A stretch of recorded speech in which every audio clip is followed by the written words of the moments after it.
Ծաղիկները բազմազան են չափերով, ձևերով, գույներով, նրանք զարգանում են ծաղկակոթի վրա։ Մանր կանաչ տերևներից ձևավորվում է բաժակը, իսկ վառ գունավոր պսակաթերթիկներից պսակը։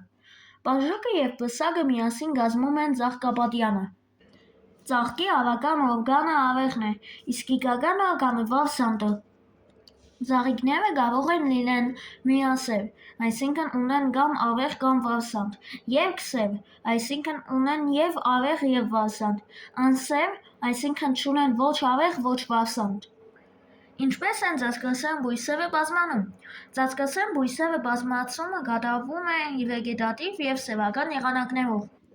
Ծածկասերմերի սերմերով բազմացման օրգանը ծաղիկն է, որպեսզի բեղմնավորվի։ Անհրաժեշտ է, որ ավեջի փոշեհատիկը ընկնի վարսանդի սպիի վրա։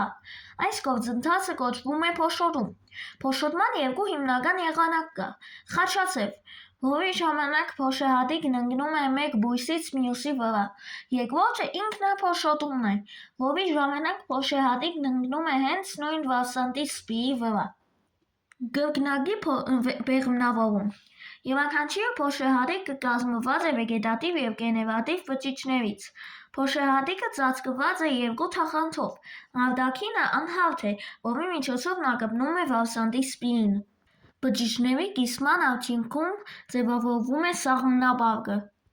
Փոշոտմունքի դիմաց սաղմնապարկում կազմվում է իգական ձևաբջիջը, իսկ կենտրոնական մասում խոշոր կենտրոնական բջիջը։ Զիգոտի բջիջների բազմակի կիսման արդյունքում ձևավորվում է նոր բույսի բազմաբջիջ սաղմը։